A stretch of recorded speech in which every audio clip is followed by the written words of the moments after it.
depannya Kahitna, ternyata Nuno, Kahitna gitu ya untuk produksi. Tapi kabarnya gara-gara grup band Yofi and the Nuno, Yofi sampai menelantarkan proyek album Kahitna hingga pihak perusahaan rekaman pun terpaksa harus memberi peringatan. Kenapa sepertinya nggak ada yang terbengkalai sih, artinya Kahitna juga show-nya cukup banyak. Tapi kalau pada satu saat ternyata tabrakan waktunya, saya memang, ada di Yofi Nuno. Ini kan grup lebih baru ya, jadi saya mungkin, lebih harus ada di sana.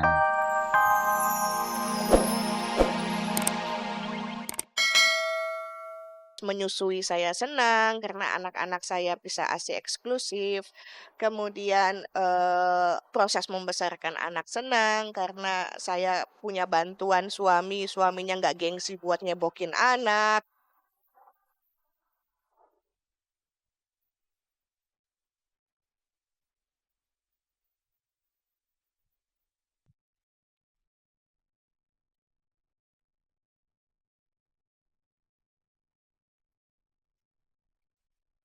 Kalau tidak meleset dari perkiraan, Wanda Hamidah akan melahirkan bayi keduanya minggu-minggu mendatang. Menjelang persalinan yang tak terasa kian dekat itu, tidak banyak persiapan yang dilakukannya. Lebih penting dari sekedar persiapan perlengkapan bayi, Wanda lebih banyak mempersiapkan mental untuk menyambut kehadiran bayi mungil yang diperkirakan berjenis kelamin laki-laki itu. Balita itu kan masa keemasan ya. Pengennya porsi masing-masing anak tuh sama. Semuanya saat yang Syalima dapat ASI eksklusif, semuanya dapat ASI eksklusif. Berbeda dengan Wanda, Syalima putri pertamanya justru telah mempersiapkan diri untuk menyambut adik barunya itu. Ia bahkan sudah merasa menjadi kakak ketika calon bayi yang bersarang di rahim sang ibu belum diketahui kehadirannya. Gitu. Jadi kan dia memang udah mengharapkan sekali kehamilan saya gitu. Bahkan ketika dia tahu saya hamil, dia udah menganggap, dan sebelum saya tahu perempuan laki juga dia udah menganggap ini bayi laki-laki, pokoknya maunya baby boy, dia bilang gitu. Untuk calon adik laki-lakinya, Syalima sudah mempersiapkan nama kesayangan. Waktu 2 bulan itu dia udah kasih namanya Syalima, namanya siapa? Baby Cody. Jadi sampai sekarang anak-anak saya semua manggilnya Baby Cody. Perhatian Syalima kepada calon adiknya yang begitu besar mengusir kekhawatiran Wanda akan sikap iri hati yang biasanya timbul saat anak pertama akan memiliki seorang anggota baru dalam rumah tangga. Tanda-tanda penolakan sama sekali tidak nampak pada diri Syalima. Ia bahkan selalu ingat akan sang adik setiap saat. Kayaknya dia sayang sekali ya sejauh ini, cuma mungkin saya nggak tahu akhir-akhir ini tambah attach ke saya, tambah dekat ke saya. Apa mungkin secara psikologis mungkin takut kehilangan juga gitu, tapi dia nggak menunjukkan dengan benci sama adiknya atau gimana, justru enggak, tapi dia tunjukkan dengan justru dia nggak mau lepas dari saya.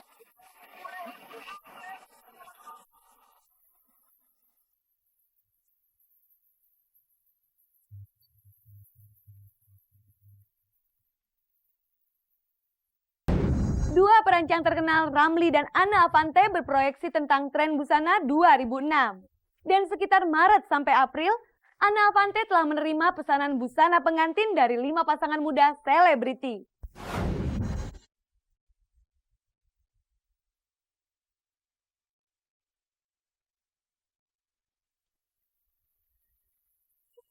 Terikat tali pertunangan bukan berarti gerbang pernikahan telah di depan mata. Walau hubungan asmara Desi Ratnasari dan Irwan Dani Musri sudah resmi dan mendapat restu dari pihak keluarga, pasangan ini belum juga menentukan tanggal pernikahan. Meski puncak tertinggi dari hubungan asmara pasangan ini belum ditentukan kapan, namun terdengar kabar Desi Ratnasari telah mempersiapkan diri untuk menyambut hari bahagia itu. Kabar yang beredar, diam-diam Desi Ratnasari telah memesan gaun pengantin kepada perancang spesialisasi kebaya Anna Avante. Ditemui usai acara pagelaran busana miliknya, Anna Avante pun menjelaskan. Saya mungkin seperti biasanya, sebelum press conference mungkin saya nggak menyebut, tapi nada-nadanya sudah adalah beberapa. Cuman itu kayaknya mulai Maret kayaknya, ada Maret, Mei, sampai masih off the record sampai Desember. Tapi tahun ini rupanya cukup banyak. Untuk menjaga privasi kliennya, Anna Avante menolak membeberkan siapa saja pasangan selebritis yang telah memesan gaun pengantin kepadanya. Adakah nama Desi Ratnasari di antara para calon pengantin itu? Lagi-lagi Ana Avanti membantahnya. Saya paling susah kalau ditanya soal Desi gitu ya. Pertama teman gitu ya, kedua membuat. Saya nggak bisa pungkiri bahwa saya tidak membuat. Ya.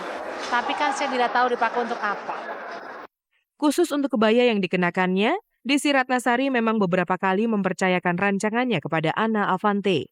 Namun hingga saat ini, belum sekalipun si pelantun tenda biru itu membicarakan gaun yang akan dikenakan pada hari pernikahannya nanti. Sampai hari ini tidak ada kontak dengan saya bahwa Mbak Ana bikinin dong, gua mau apa, itu nggak ada. Tapi di saya tanganin terakhir kali Desi adalah di acaranya Mas Guru Mahadaya Cinta. Selain Desi Ratnasari, dua pasangan selebritis dipastikan akan mengenakan pakaian rancangan Ana Avanti pada hari pernikahannya. Ana pun mengaku sedang menyiapkan gaun spesial yang akan membuat pasangan ini tampak istimewa saat bersanding di pelaminan nanti. Kabar yang beredar, dua gaun rancangan Ana itu akan dikenakan Peggy Melati Sukma dan Donna Agnesia yang akan segera mengakhiri masa lajangnya. Benar nggak sih? Ada yang putus sambung beberapa bulan lagi menikah. Seperti apa sih gaun pengantin yang dipesan dua selebritis ini? Kalau warna discuss. Saya biasanya menyarankan untuk putih tulang, skin color. Tapi ada juga yang kepengen rame.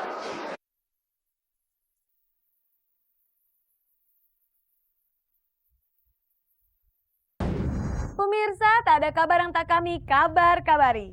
Berikut pilihan kabar yang kami hadirkan khusus untuk menemani Anda di sore hari ini.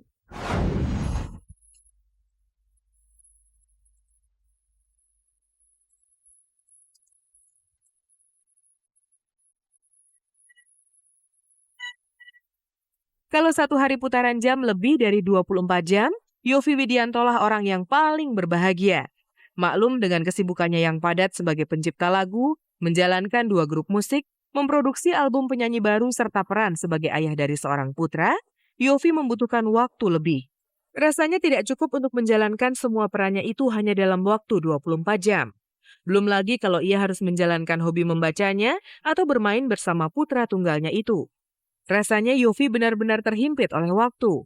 Itulah sebabnya kadangkala ia harus merelakan satu kegiatan terbengkalai demi kegiatan yang lain yang menuntut untuk dilakukan segera.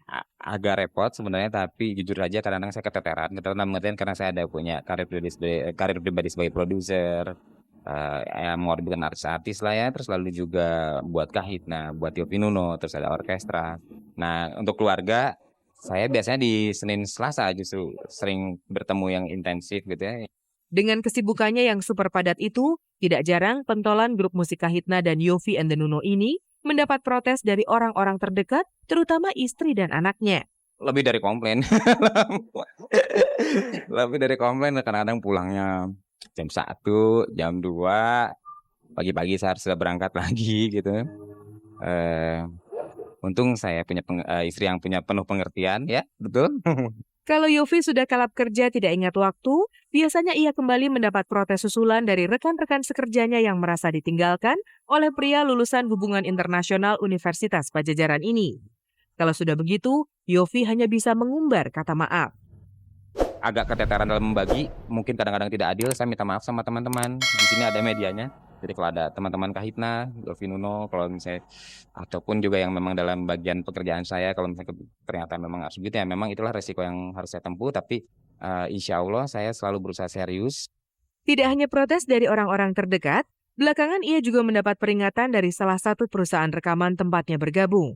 Yovie dituntut hutang album Kahitna yang hingga saat ini belum juga nongol. Perkiraan saya itu setiap 2 tahun selang-seling gitu. Di tahun ini misalnya Nuno, tahun depannya Kahitna, tahun ini Nuno, Kahitna gitu ya untuk produksi. Tapi kabarnya gara-gara grup band Yovie and the Nuno, Yovie sampai menelantarkan proyek album Kahitna hingga pihak perusahaan rekaman pun terpaksa harus memberi peringatan. Kenapa sepertinya nggak ada yang terbengkalai sih? Artinya Kahitna juga show-nya cukup banyak. Tapi kalau pada satu saat ternyata tabrakan waktunya, saya memang ada di Yovie Nuno. Ini kan grup lebih baru ya, jadi saya mungkin lebih harus ada di sana.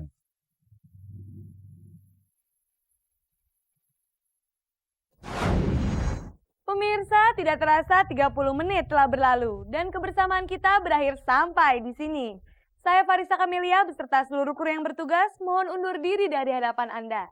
Jangan lupa saksikan terus kabar-kabari setiap hari Senin, Kamis, dan Minggu pukul 4 sore hanya di stasiun kebanggaan milik kita bersama, RCTI, selalu di hati, selalu dinanti.